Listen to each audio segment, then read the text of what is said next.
لیکن حملاور چچا جی مہاراج کی آگیا کا پالن کرنے یا جان ہارنے نکلے تھے اور صفوں میں تہلکا ڈالے تھے۔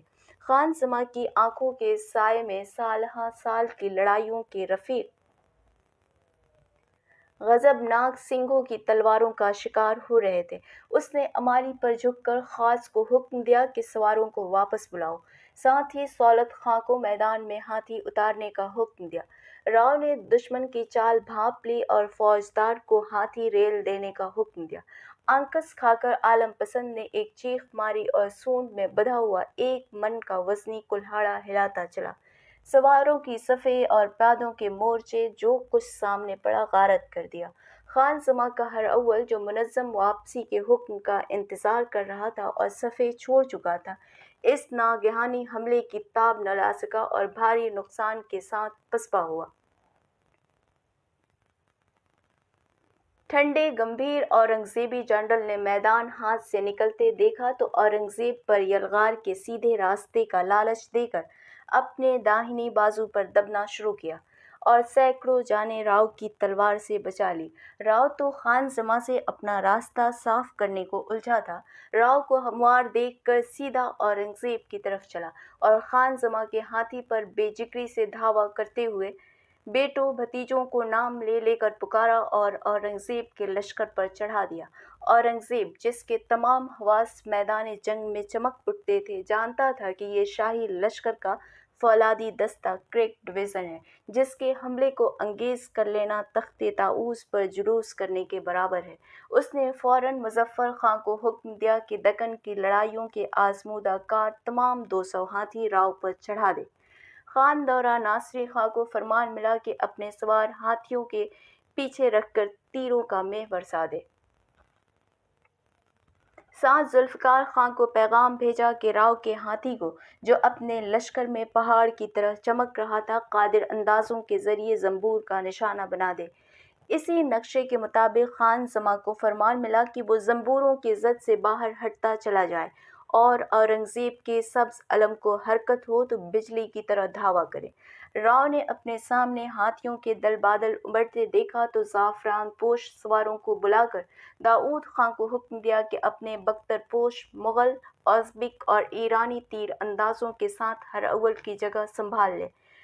داؤد خاں نے آنن فانن بچے کھچے رام کیے ہاتھیوں پر وسط ایشیا کے بے مثل تیر انداز اور تفنگ بردار چڑھائے اور اعلان کیا کہ فیلبان کو نشانہ بنانے والے کو 1 اشرفی اور ہاتھی کو مارنے والے یا قبضہ کرنے والے کو 10 اشرفی کا انعام دیا جائے گا۔ پھر زد میں آتے ہی تیروں اور گولیوں کا پہلا بادل برسا۔ ہاتھیوں کی چنگھاڑوں اور فیل بانوں کی فریادوں سے میدان جنگ کا کلیجہ دہل گیا۔ پہاڑ ایسے آہن پوش ہاتھی جب ایک دوسرے سے ٹکراتے تو معلوم ہوتا جیسے آسمان پر ہتھیارے نکھت امٹ امٹ کر گرج رہا ہو اور گرج گرج کر برس رہا ہو۔ راؤ کے قادر اندازوں اور ہاتھیوں کے درمیان سے اپنے ان خاص رسالوں کو جو خودکشی کے دستوں کے مماثل تھے اورنگزیب پر لپکا دیا۔ جالے سپاہیوں نے گھوڑوں سے اتر اتر کر فیل بانوں کو قتل کر کے غنیم کے ہاتھیوں پر قبضہ کر کے خود غنیم کی صفوں میں ڈال دیا تھا۔ جان جوخم میں ڈال کر چھترسال نے کوشش کی کہ اپنے لشکر کو اورنگزیب کی فوج میں پیوست کر کے اس طرح جنگ چھیڑ دے کہ دشمن کے توپ خانے سے جو بڑھتا چلا آ رہا ہے ایک حد تک محفوظ ہو جائے۔ لیکن اورنگزیب ان جنرلوں میں نہ تھا جو دشمن کے منتخب کیے ہوئے میدان میں دشمن کی مرضی کے مطابق لڑتے ہیں۔ اس نے تیزی کے ساتھ پیچھے دبنا شروع کیا۔ ساتھ ہی خانہ زادوں کو کڑک کر حکم دیا کہ اگر ذوالفقار خاں راؤ پر حملے میں کوتاہی کرتا ہے تو اس کا سر اتار کر پیش کیا جائے۔ سبز پوش سوار سبز بالا پوش میں گھوڑے چھپائے اور سبز جھنڈے شانوں پر اٹھائے ابھی صف سے نکلے بھی نہ تھے کہ ذوالفقار خاں کی توپیں چلنے لگیں اور 10 سیر کا ایک گولہ راؤ کے ہاتھی کے پٹھے پر لگا۔ اماری الٹ گئی، ہاتھی صدمے سے گر کر اٹھا اور میدان سے بھاگنے لگا۔ راؤ نے جو کسی نہ کسی طرح اپنے آپ کو ہاتھی کی پیٹھ پر جمائے ہوئے تھا، ایک تلوار نیام میں ڈالی اور دوسری دانتوں میں داب کر بے تحاشا بھاگتے ہاتھی کی پشت سے پھاند پڑا اور بے حواس ہم رکابوں کو للکار کر بولا، میدان سے چھترسال کا ہاتھی بھاگ سکتا ہے، چھترسال نہیں۔ خدام نے راؤ کا گھوڑا پیش کیا جو ہاتھی کے ساتھ ساتھ کوتل چل رہا تھا۔ یہ وہ گھڑی تھی کہ داؤد خاں ہزاروں سر کا صدقہ دے کر اورنگزیب کے ہاتھیوں کو پسپا کر چکا تھا، اور راؤ اپنے ہزارہ بسنتی سواروں کے ہجوم میں کھڑا تھا اور نام لے لے کر جانثاروں کو پکار رہا تھا اور جوہر کی رسم ادا کرنے والی لڑائی کی تیاری کر رہا تھا۔ جب راؤ کا ہاتھی گولا کھا کر گرا تو غنیم میں راؤ کی موت کی خبر اڑ گئی، اور اورنگزیب نے ہاتھی آگے بڑھا کر بزن کا حکم دے دیا تھا۔ سامو گڑھ کی لڑائی کا وہ وقت بھی تاریخ کا عجیب و غریب وقت تھا جب راؤ کی فوج سوارہ کے مغل اور ازبیک سوار نعرہ تکبیر بلند کر کے اورنگزیب پر ٹوٹ پڑے تھے، اور زعفران پوش رسالوں نے ہری ہری کے نعرے لگا کر گھوڑے اٹھا دیے تھے، اور کمار بھرت سنگھ 2000 سواروں کے ساتھ زخمی عقاب کی طرح اپنے لشکر کی پشت سے اڑ کر ذوالفقار خاں کے توپ خانے پر جا پڑا۔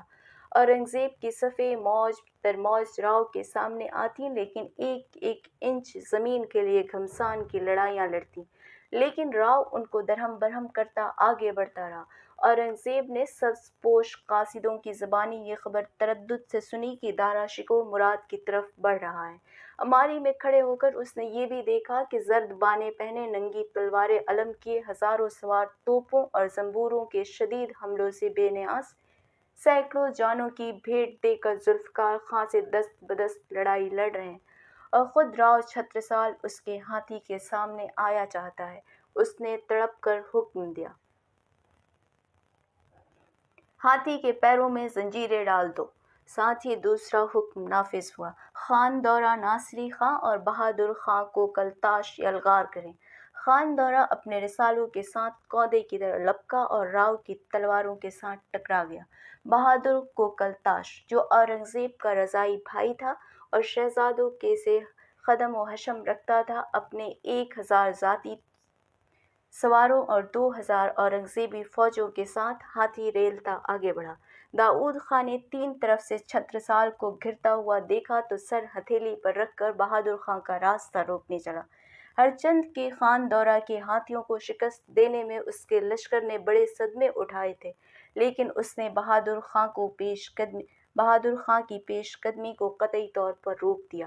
اب ایک ایک صف، ایک ایک دستہ، ایک ایک مورچہ اور ایک ایک سپاہی دست بدست لڑائی میں گلے گلے ڈوب گیا تھا۔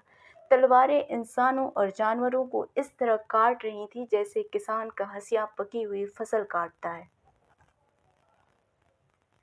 سر اس طرح کٹ کٹ کر گر رہے تھے جیسے آندھی پھلے ہوئے باغوں کو اجاڑتی ہے۔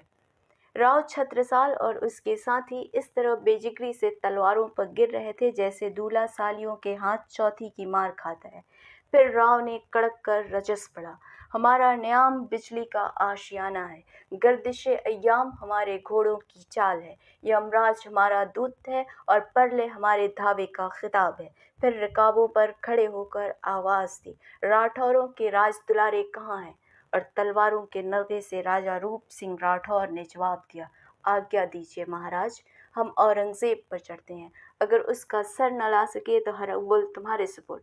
مہاراج راجہ روپ سنگھ کی سنی انسنی کر کے راؤ شیوخ نامی اور سعادات گرامی کے حلقے سے گھوڑا نکال لایا اور آواز دی، بوندی راج کمارو، ہاڑا بنس کے جھنڈوں، آؤ اورنگزیب پر چلو، رن بھومی کو لاشوں سے پاٹ دو، اتہاس کو دکھا دو، صاحب عالم کے سپاہی اس طرح لڑتے ہیں جس طرح سنسار میں کوئی نہیں لڑ سکتا۔ بیٹوں، بھتیجوں، بھائیوں اور سرداروں اور نمک خواروں نے ایک زبان ہو کر ہری ہری کے اتنے بھیانک نعرے لگائے اور اس قیامت کا حملہ کیا کہ اورنگزیب کو بنفس نفیس اپنے سالاروں کو مخاطب کرنا پڑا۔ اس کی آواز بلند ہوئی، بہادروں، یہی وقت ہے۔ اور سامو گڑھ کے میدان میں تاریخ کی وہ ہولناک جنگ چھڑ گئی جس کے لیے مورخوں کو لکھنا پڑا کہ پوری 17ویں صدی میں کشور ہندوستان میں کسی ایک مقام پر ایسی خونریز لڑائی نہیں لڑی گئی اس لڑائی کے لیے فارسی شاعروں نے لکھا ہے کہ سواروں کے گھوڑے کمر کمر تک خون میں ڈوب گئے تھے اور خان دورہ اپنی صفوں کی شکست قبول کر کے اور اپنے گھوڑے کی بھیٹ چڑھا کر جان بچا سکا۔ بہادر خان کو کلتاش سر سے پاؤں تک خون میں نہا گیا، فوجدار مارا گیا اور خانہ زادوں نے میدان سے ہاتھی نکال کر جان بچا لی اور چھترسال اورنگزیب پر اس طرح جھپٹا کہ گھوڑے کے دونوں پاؤں ہاتھی کی مستک پر جم گئے۔ فیلبان چھترسال کے ہاتھوں میں چمکتی ہوئی ناگن کا شکار ہو گیا اور چھترسال نے گرج کر کہا، تم صاحب عالم کے سامنے تخت طاؤس پر چڑھنا چاہتے ہو، اور ایسا تلا ہوا ہاتھ مارا کہ اورنگزیب کے سر پر بے نظیر خود نہ ہوتا تو تلوار کمر تک دھس جاتی، تاہم کلگی اڑ گئی اور خود کی کڑیاں بکھر گئیں۔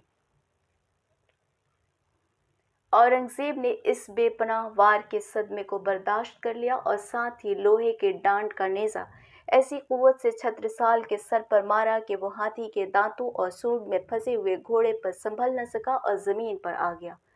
اورنگزیب کی غضبناک آواز سنائی دی، بزن!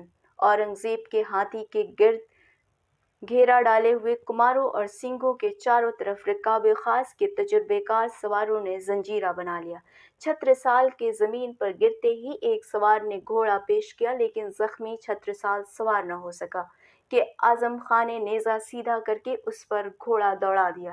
نیزے کی پوری انی راؤ کی کمر توڑ کر دوسری طرف نکل گئی، لیکن اعظم خاں سے سردار بخت سنگھ الجھ گیا اور سروہی کے ایک ہی وار میں چھترسال کا بدلہ لے، لیکن چھترسال کی موت کا بدلہ تو دارا شکوہ کے پاس بھی نہ تھا۔ بخت سنگھ نے ہر اول کا جھنڈا راجہ روپ سنگھ راٹھور کے کندھے پر رکھ دیا، جو سزاوار خاں کو دست بدست لڑائی میں مار چکا تھا۔ راج روپ نے تلواروں کی باڑ میں علم کو بوسہ دیا اور بڑھتے ہوئے دلاور خاں پر ٹوٹے ہوئے دل اور پرنم آنکھوں سے ایسا حملہ کیا کہ دلاور خاں، جو دکن کی لڑائیوں میں نام کر چکا تھا، اورنگزیب سے 4 ہزاری منصب پا چکا تھا، ایک ہی وار میں ختم ہو گیا۔ مگر اب میدان جنگ اورنگزیب کے ہاتھ میں تھا۔ چھترسال کی لاش کے چاروں طرف جنگ سلطانی لڑتے ہوئے سردار اور سوار خان دورہ کی بے امان تلواروں کی یورش میں تھے۔ داؤد خاں ایک جزیرے کی طرح خان جمع اسلام خاں کے سواروں کے سمندر میں گھر چکا تھا، لیکن راجہ روپ سنگھ راٹھور کاندھے پر علم رکھے دونوں ہاتھوں میں خون سے لال تلواریں علم کیے جست خیز کر رہا تھا اور دھاوے پر دھاوا کیے جا رہا تھا۔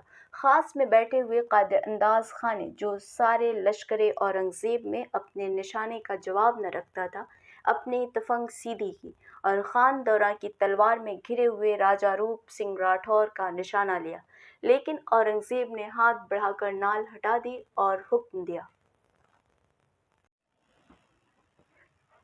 راجہ روپ سنگھ، تلوار رکھ دو۔ جان بخشی کی گئی۔ تمہارے راج پر بوندی راج کا اضافہ کیا گیا اور 5 ہزاری منصب عطا ہوا، لیکن دارا شکوہ کے صحبت یافتہ سرداروں کا اورنگزیب کے ہاتھوں بک جانا ممکن نہ تھا۔ راجہ نے جواب دیا، ہم نے صاحب عالم کا نمک کھایا ہے جو اسی میدان میں ادا ہوگا، اور خان دورہ پر حملہ کر دیا۔ اورنگزیب نے آخری کوشش کی۔ راجہ کی جلالت پسند خاطر ہوئی، جو شخص اس بدنصیب کو زندہ گرفتار کرے وہ مراحم خسروانہ کا حقدار ہوگا۔ کتنے ہی سوار کمندیں لے کر جھپٹے، لیکن راجہ روپ سنگھ راٹھور خان دورہ کی تلواروں میں گھس چکا تھا اور وہ آخری جنگ لڑ چکا تھا جس کا ایک نام خودکشی بھی تھا۔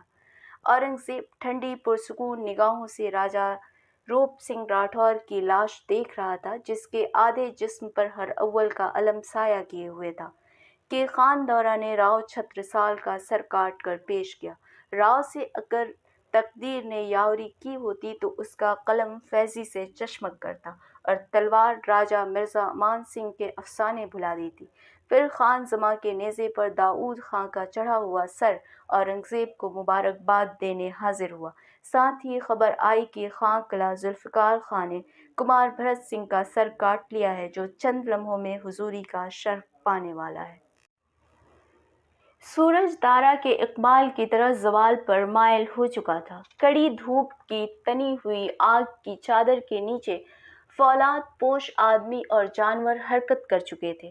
دارا شکوہ 200 جنگی ہاتھیوں کی دیوار کے پیچھے خاصے کے سواروں اور پیادوں کے ساتھ پیش قدمی کر رہا تھا۔ اس نے رستم خاں فیروز جنگ کے ہاتھوں صف شکن خاں کے توپ خانے کو زیر و زبر ہونے کی خبر سنی تھی۔ اسے مطلع کیا گیا تھا کہ راجہ رام سنگھ راٹھور نے شہزادہ مراد کے ہاتھی پر حملہ بول دیا ہے اور خان زماں اسلام خاں کی پشت پناہی بے سود ثابت ہوئی تھی۔ اسے اطلاع دی گئی تھی کہ خان زماں کے بچے کھچے لشکر کو کاٹ کر چھترسال ہاڑا اورنگزیب پر چڑھ گیا ہے اور قول میں تہلکہ ڈال دیا ہے۔ دارا کی یہ تمام خبریں غلط نہیں تھیں لیکن پرانی اور نامکمل تھیں۔ بہرحال دارا اس اکبر کا جانشین تھا جس کے حضور میں بیربل کی موت کی خبر پہنچانے پر کوئی رتن تیار نہ ہوا تھا۔ میدان جنگ میں خبریں پہنچانے والے اکبری نورتن نہ تھے، دارائی خاص تھے۔ رستم خاں کی موت لشکر شاہی کے سب سے بڑے سپہ سالار کی موت تھی۔ خاصوں نے سوچا کہ کوئی فتح نصیب ہو لے تو اس مبارک خبر کے ساتھ یہ منحوس خبر بھی ٹانک دی جائے تاکہ انگیز کر لی جائے، لیکن ہوا یہ کہ ایک ایک کر کے تینوں مشہور و معروف سپہ سالار بدنصیبی کا شکار ہو گئے اور خاص بیمار کے سرہانے بیٹھے ہوئے چارہ گروں کے مانند جھوٹی تسلیاں دیتے رہے۔ اس طرح دارا کے نقشے کے مطابق خان خانہ نجابت خاں اور شہزادہ محمد کے رسالے اس کے لشکروں کی پھیلائی ہوئی تباہی سے محفوظ تھے۔ دارا نے قول کو حرکت دی۔ دشمن کا توپ خانہ جو اپنے مرکز سے ہل چکا تھا پوری طرح برباد تصور کیا گیا اور اس خیال خام کے نتیجے میں خود اپنے توپ خانے سے بے توجہی برتی گئی۔ بھاری زنجیریں جو توپوں کو ایک دوسرے سے منسلک کیے ہوئی تھیں کھول دی گئیں تاکہ قول کے ہاتھیوں کے لیے راستہ بنایا جا سکے۔ دارا جو اس وقت شہنشاہ کی نیابت کر رہا تھا اپنے مرکز سے ہلا تو ہاتھیوں اور اونٹوں پر رکھے ہوئے نقارے گرجنے لگے، باجے بجنے لگے۔ خوش آمدیوں اور کم شعوروں نے آواز دہل کو فتح کے شادیانے پر محمول کیا اور دارا کے بڑھتے ہی توپ خانے کا عملہ فتح کی لوٹ میں شریک ہونے کے لیے مورچے چھوڑ چھوڑ کر بھاگنے لگا۔ سجے بنے کوہ پیکر ہاتھی اپنے پیچھے تاریخ رکھتے تھے۔ نشان اٹھائے 10 ہاتھیوں کو کمان میں لیے آگے آگے چل رہے تھے۔ قیمتی عماریاں اور نقرئی پاکھریں دھوپ میں تڑپ رہی تھیں۔ ان کے پیچھے آہستہ خرام رسالے تھے جو سنہرے روپہلے بختر یا سرخ زرد سبز سیاہ اور سفید لباس پہنے ہوئے تھے جس کے نیچے جسم کی حفاظت کا سامان گرمی سے پھنک رہا تھا۔ ان کے گھوڑے شاہی استبل کے تھے جو جسم کے بھاری اور محنت سے عاری تھے۔ اگر موزوری کی تو سوار کو زمین پر پھینک دیا اور تھک گئے تو چلنے سے انکار کر دیا۔ دھوپ میں کھڑے ہوئے مست ہاتھیوں نے آنکس کا اشارہ پاتے ہی تیزی سے حرکت کی اور قول کے وہ بے نظیر پیدل سپاہی جن کی وفا اور شجاعت کی قسم کھائی جا سکتی تھی اور جو سر سے پاؤں تک لوہے کے خول میں بند تھے، شانے سے شانہ ملائے فولاد کے ٹھوس مورچوں کی طرح حرکت کر رہے تھے اور جنہوں نے گھوڑے اس لیے نامقبول کیے تھے کہ ان کا وجود فرار کا جذبہ پیدا کر سکتا تھا اور جو ہاتھیوں کی تیز رفتاری کا ساتھ نہیں دے سکتے تھے، ایک ایک کر کے چھوٹنے لگے۔ ان کے افسروں نے دارا کی سواری کے ساتھ چلتے ہوئے ہزارہ کوتل گھوڑے طلب کیے لیکن چاروں طرف سواروں کی محظوریاں اور علیلے کرتے گھوڑوں کا حصار جنبہ تھا۔ باجوں کی تیز آواز کچھ سننے اور سمجھنے سے قاصر تھی۔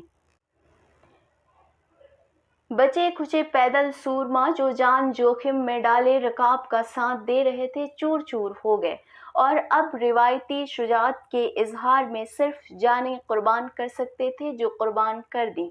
اورنگزیب نے چھترسال ہاڑا سے نجات پاتے ہی صفیں درست کیں۔ خان خانہ نجابت خاں کو فرمان بھیجا کہ لپک کر غنیم سے الجھ جائے۔ خاں قلعہ ذوالفقار خاں کو نصرت جنگ بہادر کا خطاب دے کر حکم دیا کہ اپنے اور صف شکن خاں کے بچے کھچے شتر سوار توپ خانے کو کمان میں لے کر دارا کے بائیں ہاتھ پر حملہ کرے اور خان زماں اسلام خاں اور شہزادہ مراد کے دونوں بازوؤں کو کمان کی طرح پھیلایا اور نقاروں پر چوب لگا کر اس طرز کو احتشام سے یلغار کی گویا تخت و تاج کی مبارکبادیاں قبول کرنے چلا ہے۔ خان خانہ جنگی تکنیک میں اورنگزیب کے احکام کا پابند تھا۔ دارا کے نشان دیکھ کر اورنگزیب کا حکم پا کر اپنی صفوں کو پوری تنظیم و تربیت دے کر بڑھا، اور جیسے ہی ذوالفقار خاں کا شتر سوار توپ خانہ دارا کے بائیں بازو پر نمودار ہوا، اس نے دھاوا کیا۔ ذوالفقار خاں نے دارا کو زد میں پاتے ہی ضرب کا حکم دے ایک ایک نال خالی کر دی۔ یہ تمام کے تمام توپچی، تفنگ باز اور زنبوریں چلانے والے ہی شاہی توپ خانے کا ایک حصہ تھے، جو سینکڑوں لڑائیاں لڑ چکا تھا اور تسخیر دکن کے لیے اورنگزیب کی رکاب میں دیا گیا تھا یا میر جملہ کی کمان میں، اور اورنگزیب کی کمک پر رخصت ہوا تھا، اور میر جملہ کی فرضی گرفتاری کے بعد اس کے اختیار میں آ گیا تھا۔ خان خانہ دارا کے ہاتھیوں کی قوت سے واقف اور خائف تھا، لیکن اس کی تقدیر سے ذوالفقار خان نصرت جنگ بہادر نے ہاتھیوں کو ہی اپنا ہدف بنا لیا تھا۔ بے محابہ گولہ اندازی اور آتش باری نے ہاتھیوں کی صفیں غارت کر دی، اور زخمی کوہ پیکر جانوروں نے دن بھر کی کڑی دھوپ میں جمع کیا ہوا سارا غضب اپنے ہی لشکر پر برسا دیا۔ تھوڑی دیر کے لیے قول میں تہلکہ مچ گیا۔ ایسا ویسا دشمن ہوتا تو اتنے ہی میں ہتھیار ڈال دیتا، لیکن مقابلے پر دارا شکوہ تھا، جس کے جلوں میں اب بھی فیل شکار اور شیر افگن سورماؤں کا پورا ایک لشکر چل رہا تھا۔ ظفر خاں اور فخر خاں اور کمار رام سنگھ نے گھوڑے دوڑا کر خود اپنے ہاتھیوں کا شکار کیا، زخمی کیا اور کتنی ہی قیمتی جانیں کھو کر ان پر قابو پایا۔ دارا نے ایک بار پھر صفیں آراستہ کی اور خان خانہ نجابت خاں پر حملہ کر دیا، جو شاہزادہ محمد کے ساتھ 10,000 فوج لیے بلائے بے درما کی طرف چلا آ رہا تھا۔ دارا جو اپنی زندگی کا پہلا میدان لڑ رہا تھا، پورے استقلال کے ساتھ سپہ سالاری کر رہا تھا۔ جہاں دشمن کا دباؤ دیکھتا اپنا ہاتھی ریل کر پہنچتا، شجاعوں کے نام لے لے کر دل بڑھاتا، خاصے کے سواروں کی کمک بھیجتا اور غنیم کا مورچہ توڑ کر دوسری طرف متوجہ ہو جاتا۔ جان لیوا مصروفیات کے باوجود اس نے قاصدوں کے ذریعے حکم بھیجا کہ حلقہ توپ خانہ تیزی کے ساتھ کمک پر لایا جائے۔ غدار برق انداز کی تساہلی کے باوجود کنور رنبیر سنگھ کچھواہا چربی چڑھے ہوئے سست رفتار گھوڑوں، کھچروں اور بیلوں پر توپیں لاد کر چلا، لیکن سامنے اپنا ہی لشکر کھڑا تھا۔ پورے لشکر کا چکر کاٹ کر داہنے بازو پر پہنچنے کی کوشش کی، لیکن شہزادہ مراد کے اشارے پر شہباز خاں 4,000 سواروں کے ساتھ راستہ روک کر کھڑا ہو گیا۔ دارا شکوہ نے اپنی ذاتی شجاعت و صلابت کے بوتے پر شہزادہ محمد اور نجابت خاں کے درمیان سے راستہ بنا لیا اور سیدھا اورنگزیب کی طرف چلا۔ ہرچند کے لشکر شاہی کے دست و بازو ٹوٹ چکے تھے، تاہم اب اگر نمک حرام خلیل اللہ خاں کے بجائے نجابت خاں، میر جملہ یا جسونت سنگھ ایسا کوئی سپہ سالار شاہی میمنہ پر کھڑا ہوتا اور اس کی رکاب میں امیر الامراء کی 15,000 آزمودہ کار فوج ہوتی، تو دارا اپنے قوت بازو سے میدان جنگ کا نقشہ بدل دیتا۔ لیکن نواب نے کچھ کیا تو یہ کہ دور کھڑے ہوئے لشکر سے نکلا، حضور میں آ کر تسلیم کی، ہاتھی کا طواف کیا اور عرض کیا، صاحب عالم کو فتح مبارک ہو۔ شہزادہ مراد نے میدان چھوڑ دیا۔ شہباز خاں 1000 سوار کے ساتھ فلک بارگاہ کی سلامی کو جا رہا ہے۔ اسلام خاں باغی اورنگزیب کو تلواروں میں گھرا ہوا چھوڑ کر چلا گیا۔ اورنگزیب موت کی لڑائی لڑ رہا ہے۔ وہ اگر صاحب عالم گھوڑے پر نزول اجلال فرما کر پیش قدمی پر مائل ہو تو اورنگزیب کو زندہ گرفتار کر لیا جائے، لیکن اگر صاحب فتح جنگ پر جلوس فرما رہے اور یلغار میں تاخیر ہوئی تو امکان ہے کہ شاہی ملازم شہزادہ دوم کے مقابلے سے عاجز ہو جائیں اور باغی کو فرار کا موقع مل جائے۔ اس لیے نمک خوار دولت کی گزارش ہے کہ ولی عہد سلطنت برق پا پر جلوس آرا ہو کر باغی اٹھا دیں۔ ہر گزرنے والی گھڑی اورنگزیب کو ہم سے دور کر رہی ہے، ہاتھی بٹھا دیا جائے، دارا نے حکم دیا، اور مرصع فتح جنگ نے دارا کے حضور میں اپنا آخری سلام پیش کیا۔ دارا نے بیٹھتے بیٹھتے گھوڑے کو چھیڑ دیا۔ مکار اور غدار نواب سلام کر کے اپنے مرکز کی طرف چلا، گویا لشکر کو ہم رکاب لے کر وہ بھی اورنگزیب پر یورش کرنے والا ہے۔ دارا ابھی 500 گز بھی نہ اڑا تھا کہ داہنے بازو پر مراد چھتر لگائے ہوئے ہاتھی پر نظر آیا۔ بائیں طرف اسلام خاں ہزاروں برہنہ تلواروں کے ساتھ دکھائی دیا، اور سامنے غول سے شتر سوار زنبوروں نے آگ کی بارش کر دی۔ ساتھ ہی ان قاصدوں نے جو کنور ردبیر سنگھ کچھواہا کے ساتھ توپ خانہ لینے گئے تھے، کنور کی موت کی خبر دی اور توپ خانے سے مایوسی کا اظہار کیا۔ دارا نے گرج کر حکم دیا، رستم خاں فیروز جنگ، مہراؤ چھترسال ہاڑا اور مہاراجا رام سنگھ راٹھور کو احکام پہنچائے جائیں کہ سوار خاصہ کے ساتھ ماں بدولت کے حضور میں حاضر ہوں۔ کسی طرف سے جواب میں آواز آئی، وہ سب کے سب صاحب عالم پر نچھاور ہو چکے۔ کیا؟ صاحب عالم کے خوف سے خبر محفوظ رکھی گئی، لیکن اب پوشیدہ رکھنا جرم ہے، اس لیے عرض کیا گیا۔ اور دارا کو جیسے چکر آ گیا، پیروں سے رکابیں نکل گئیں، آنکھوں کے سامنے اندھیرا چھا گیا۔ پھر دارا شکوہ نے چلا کر امیر الامراء کے لشکر کی طرف اشارہ کیا۔ بدنصیب ولی عہد نے آنکھیں پھاڑ کر دیکھا کہ نواب اپنے پورے لشکر کے ساتھ شہزادہ مراد کے سامنے سلامی دیتا گزر رہا ہے۔ ساتھ ہی رکاب میں کھڑے علم اٹھائے ہوئے خاص کا سر 5 سیر کے گولے سے اڑ گیا۔ اب شہباز خاں اور شہزادہ سلطان محمد نے پشت پر حملہ کر دیا تھا، اور وہ اسلام خاں کے تیروں کی زد میں آ گیا تھا، اور مراد کی تفنگوں سے آگ برسنے لگی تھی اور سوار مرنے لگے تھے۔ دارا نے فتح خاں کو حکم دیا، سپہر شکوہ کو اکبر آباد پہنچا دو، اور خود گھوڑا بڑھا کر چلا کہ دشمن کے گولوں کا شکار ہو جائے۔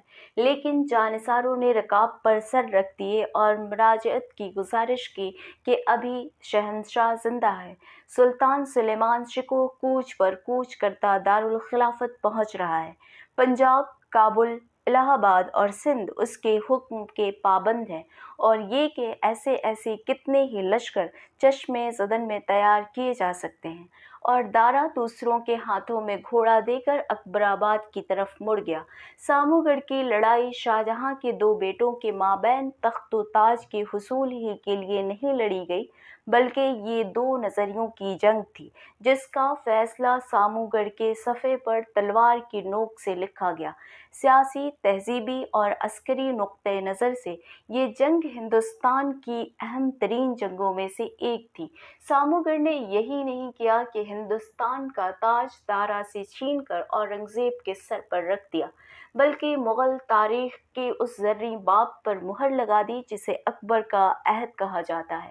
وہ عہد جس نے سیاست کو قومیت کا اعتبار عطا کیا تھا، جس نے ہندوستان کے قدیم ادب کو نئی زندگی اور نئی تفسیر کا خلعت پہنایا تھا، جس نے پرانے فنون لطیفہ کو ثقافت اور استناد کا حق بخش دیا تھا۔ وہ مبارک عہد، وہ سنہرا زمانہ مجدد الف ثانی کی تحریک احیا کے ہاتھوں سامو گڑھ کے میدان میں ہار گیا، خاک و خون میں نہلا دیا گیا۔ وہ علم اس طرح سرنگوں ہو گئے کہ پھر کبھی کسی کاندھے پر اس شکوہ سے نہ لہرا سکے۔ اس میدان میں دارا شکوہ نے اپنی شاندار فوج ہی نہیں کھوئی، بلکہ وہ خود اعتمادی بھی گم کر دی جو بڑی بڑی تباہیوں کو انگیز کر لیتی ہے اور عظیم الشان تعمیروں کی بنیادیں ڈال دیتی ہے۔ اب دارا شکوہ کی ٹوٹی ہوئی کشتی سیاہ بخت طوفان کی چنگھاڑتی موجوں کے رحم و کرم پر تھی۔ تقدیر نے دارا کو اس لیے زندہ بچا لیا تھا کہ بدنصیب ولی عہد سے ان بے محابہ عشرتوں کے ایک ایک قطرے کا حساب لینا تھا جو کشور ہند کے سب سے شاندار شہنشاہ نے اس پر روا رکھی تھی۔